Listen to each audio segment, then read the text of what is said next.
F5, ele deu um Alt F4 ali e apareceu um negócio estranho ali. Então. Alt Já F4 foi não, Alt avisado. Tab, um Alt O Tab, que, né? que o Lusca tá fazendo na tela do Skella? O Lusca não devia estar jogando? Ah, não, o Lusca é semifinalista, né? O Lusca é semifinalista. Ah, não sabia que Tá aqui só semifinalista de consegue gaiato, entrar. pô. É, ele é semifinalista. Deixa eu ir pra tela do Ricardo ali, vamos ver o que o Ricardo tá fazendo. Não, o cara tá no Gidra, mano. Já no Gidra. Caraca, rapaz, o maluco é brabo, hein? Vamos ver. Então, será que vai ter um reversing aqui no HC?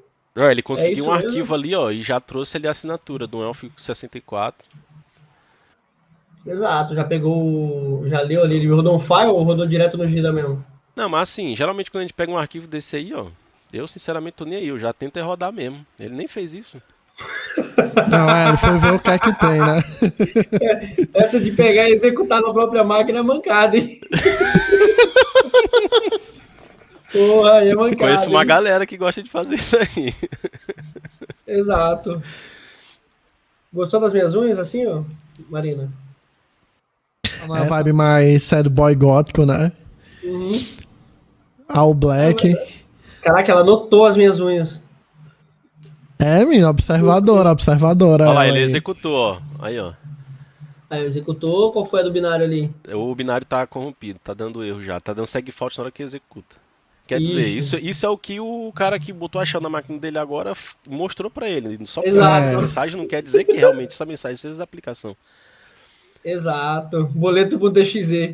Deixa eu ver quantas pessoas conseguiram aqui aparecer na minha shell aqui. Dá uma olhada aí, olha, abre o C2 aí, vamos ver o C2. É, o IPsec mandou o C2 pra mim aqui, o acesso. Let me see, let me see. First Blood. Eita, pera, deixa eu ver aqui quem foi. Quem foi o First Blood? Pera aí, deixa eu abrir aqui a stream. Foi o Tiny Boy. Tiny Boy foi o First Blood. Tiny Boy? Tiny Boy, nosso amigo Exato. indiano, foi o First Blood? E rapaziada. Exatamente.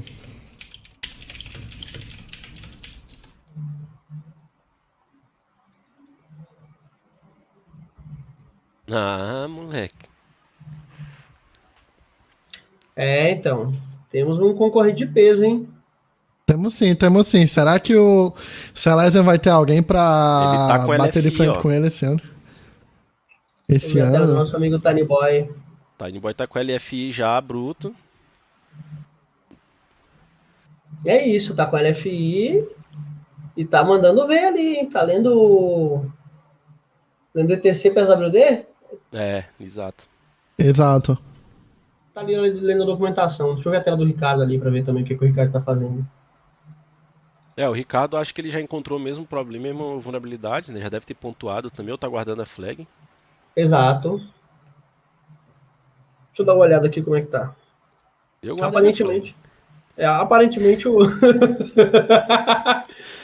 É legal quando o Afonso fala que ele guardaria flag, porque o Afonso ganhou várias vezes o HC assim, né? Sei lá, tá faltando 10 minutos para acabar, o Afonso submetia todas as flags. E aí o Celeste tava achando que ia ganhar. Eu consigo lembrar daquele filme lá, I Believe I Can Fly. Né, então. E aí o Afonso passando a milhão. Vai ser desclassificado. Vai. Tá merecendo, tá merecendo. Tá testando a minha paciência, hein? Caramba! Isso foi do nada. Não Ó, esperava isso aí, mano. você não esperava do Oldei? Então, deixa eu contar a fofoca aqui. O Oldei colou no chat da live em inglês e falou que quer fazer um desafio com você depois da final do HC, o X1 com você. Risca a faca digital, com direito a... Com tudo que tem direito. E aí? Mano. Sem perder a amizade. Mano. Mano. Será que tá ouvindo a live? Eu acho que ele não tá ouvindo. Relaxa, ele não tá ouvindo a nossa, mas a Marina é nossa cambicho de informação entre as lives. Ela disse que tá só esperando a sua resposta. E aí, Celésia? Vai lançar a braba? Cara, tamo aí, né? Pode vir. Assim, Então foi lançado o Bate desafio no peito. Celeste. né? Bate no peito, meu filho. Fala pra ele. Exato, Double Ring Luz de pé do Celeste no Risca-Faca Digital. É isso aí, ó. Celeste, Não, mostra seu faca item, digital tá? já. Que tipo de vulnerabilidade assim no servidor HTTP que eles podem procurar aí? Vocês têm ideia? Cara, além do LFI, provavelmente algum server-side template injection, que é muito comum em aplicações Python. Eu não sei essa, né, que eu não conheço, não sei qual versão que tá rodando lá dentro. Mas um server-side template injection costuma ser comum. Acho que remote file inclusion também, né? Dependendo de como está configurada a aplicação, você consegue ler um arquivo. Olha só que interessante que o Wade achou. Rapaz, isso aí foi bom, hein? Ele leu o log do DPKG, o gerenciador de pacotes do Debian, né? E aí ele pegou ali bastante informações sobre os programas, os pacotes que estão instalados na máquina. Isso é uma parada muito interessante. Tá aí um insight que eu nunca tive, ler o log do DPKG para você saber o que tem instalado na máquina. Eu geralmente vou lendo arquivo de configuração. Porque a pessoa que fez a máquina nem sempre ela faz uma limpeza ali. Ele vai tentar rodar ali um brute force com o burp switch no Arraproc para ler a command line porque dos assim, processos. eles têm que dar um jeito de ler o código-fonte dessa aplicação vulnerável, porque ele pode ter um parâmetro que eles não sabem qual é, que tem um RCE, entendeu? Ou alguma vulnerabilidade num dos parâmetros já disponíveis que eles conseguiram, que pode possibilitar subir um arquivo. Exato. Ou uma credencial para poder fazer o arquivo, porque tem uma parte de autenticação, né? Tem um endpoint chamado out ali. Isso. Então, conseguir o arquivo acho que seria muito importante aí. Só que sim, tem que adivinhar, porque o que acontece? Ali em cima tem File Management, ali em cima, só que ali não quer dizer que seja uma pasta chamada File Management lá no servidor. É só um endpoint que está escrito lá, mapeado na URI, né? O URI da aplicação que está rodando. Isso, exato. Olha só, a flag... a flag... eu li a flag ali. Mas eu acho que é a primeira flag, né? A flag tem escrito assim, pop C2 for the win. Pop C2 for the win, será que não é uma dica aí que pode ter um C2 aí nesse servidor? É interessante isso aí. Pode ser que tenha. Então. Agora começa a ficar séria. O nosso amigo... Opa, deixa eu ver onde é que tá meu mouse, que eu perdi meu mouse. Seguindo aí, o Scallop também pontuou, tá? Então no ranking tá o Scallop e o Tiny Boy. Então é a flag que eu vi lá mesmo. Porque pelo tempo que eu tenho de UHC, as máquinas têm geralmente a flag, o nome da flag também dá uma certa dica ali. No nome da máquina tem uma dica da flag, né?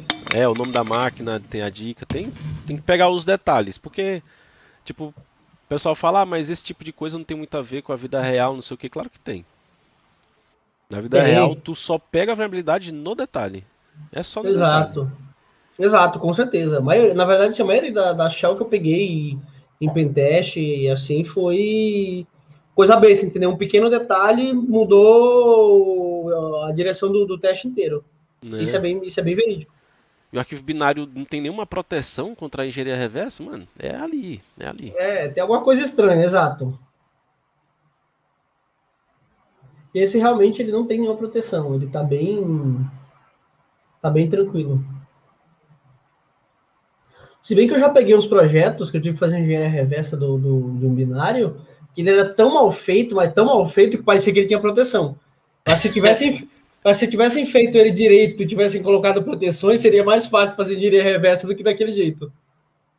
Tem muito sistema aí que não foi ownado porque o programador ficou usando métodos muito suspeitos de fazer, então... O clássico sistema que nunca vai ser ownado é aquele que tu faz 10 requisições por segundo e ele cai.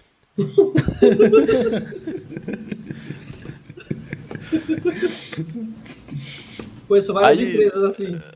Então. Aí o Dev fala, não, meu sistema tá seguro. Realmente tá, porque ninguém consegue usar direito. Só o cara lá do financeiro que pode usar uma vez por hora, que senão vai cair o sistema. Segurança por indisponibilidade. Então. Stonks. Stonks, vamos fazer um Stonks aqui assim, ó. Stonks. É o famoso ninguém vai lhe hackear se sua aplicação tiver down. Exato. Não, é que nem até um tempo desse aí, né, antes de existir Pix, tinha alguns bancos, né, que depois de 2 da manhã não era desligado, certo? Não, e o melhor é que ninguém acreditou que o Tauan ia jogar futebol, mas o pior é que ele tá jogando mesmo. Valeu, Afonso. O Ricardo tá, tipo, vendo o arquivo e tal, eu lembrei de um negócio interessante, tipo, quando o pessoal vai fazer engenharia reversa, assim, fazer análise de arquivo e tal, a maior dificuldade que eu vejo, assim, a maioria dos iniciantes é saber o que tá vendo, né, o que procurar, porque, tipo, tem muita função, tem muito nome, tem muita coisa que tá escrito aí que tá escrito em todos os arquivos quando tu vai pegar nesse padrão. Qualquer elf que tu pega vai ter essa mesma estrutura e tudo mais. Então a dica assim, para geralmente quem quer fazer isso é pegar 10 arquivos, tipo que faz coisas diferentes, mas que é do mesmo tipo, um elf, né, que é um binário do Linux. E conseguir entender o que eles são iguais. Aí na hora que tu vai fazer uma análise, tu vê justamente o que é diferente, o que tá fora desse padrão aí. Então eu vejo que tipo muita gente quando tá fazendo essas análises aqui, não sabe o que olhar. Não sabe exatamente o que procurar ou fica procurando coisa que é padrão de toda aplicação. Sei. Então, tá ali, por exemplo, foi embutido pelo compilador, pela libc, ou de alguma biblioteca, né? Tipo, esse binário aqui, ele tem embutido o seu URL lá dentro. Então, se ele tem um seu URL aí dentro, quer dizer que ele faz ações usando seu URL, ele faz requisição e tudo mais. Então, pode ser que até esse servidor que ele está mexendo aí seja um próprio C2 mascarado como fosse um ambiente de upload de arquivo, entendeu? E esse binário pode ser onde está realmente o que está rodando, né? A vulnerabilidade. Tem debugger também, né? Eu não sei como é que é, porque eu não sei, mas eu tô aprendendo a usar o GDB. É isso mesmo, o Molocorro. O Cadu ele é uma entidade. Você fala 3 vezes o nome dele, ele aparece do nada, assim. Ele brota. Ele já apareceu aqui em São Paulo, assim. É verdade. Na verdade é porque a gente falou pra ele que a hack era um negócio maneiro, né? Ele comprou passagem sem nem avisar pra mulher e veio embora. Tem um negócio interessante. Quando tu falou antes da permissão de ele conseguir ver o PES, o Shadow. A flag tá no /root. A primeira flag tá no /root. Pode ser que essa máquina que eles estão aí dentro seja um Docker dentro da máquina de verdade. Faz sentido. Isso faz bastante sentido. Isso explica por que ele não conseguiria ler o /command line do /proc. Isso, exatamente. Look at the database and command the other beacon to run a command, and that commands your reverse shell. Okay, but what about the first flag? Where was it? The first flag is actually embedded in the binary. Oh. So it's just as simple, like, strings? It's going to be hard to explain without video. But when the binary loads, it XORs a string and puts it into a struct. So if you ever broke and looked at the memory address of your binary, or you probably dumped the memory address and ran a strings on the memory, or you intercepted any payload your binary sends and send it task ID 4, it would print out the flag. Okay. So a primeira flag, let me translate that. A primeira flag estava dentro do binário, né? Teria que fazer talvez ali com strings ou mexer alguma coisa ali no binário para fazer debugar o binário, mas ele disse que tem que mandar um comando específico ali para pegar a flag. E a terceira flag, né, que foi a última ali que ninguém conseguiu, teria que ser através dos comandos, né? Como é esse binário é um binário de um C2, né, de um command control, né, ou seja, o cara comprometeu o ambiente ali e tá tá controlando a máquina remotamente, né? Aí aquele binário ali tinha algumas funções, né? Tinha algumas, como posso dizer, algumas funcionalidades, né? E aí cada funcionalidade tinha o seu ID específico, né? Tinha o de status, que era o ID 4 que ele falou, tinha para subir um arquivo, para listar algumas informações e tal. Então você teria que subir um arquivo, pelo que eu entendi, teria que subir um arquivo ali no servidor. Uma coisa que muita gente não notou é a porta 2222, né? Muita gente fez o nmap com o comando default, e aí ele só olha até a porta 1024, né? E aí nem todo mundo olhou todas as portas que tinha uma outra porta rodando SSH ali naquele servidor com um header, né? Com um banner totalmente diferente do Ubuntu ali, que daria a indicação de que era um outro ambiente, um Docker, alguma coisa assim. Acho que foi isso que eu consegui entender e traduzir. É isso mesmo. Any other questions to our guests and to the winner? Boy, it's your first CTF competition. Is it your first Yes. CTF? Yes. Yes.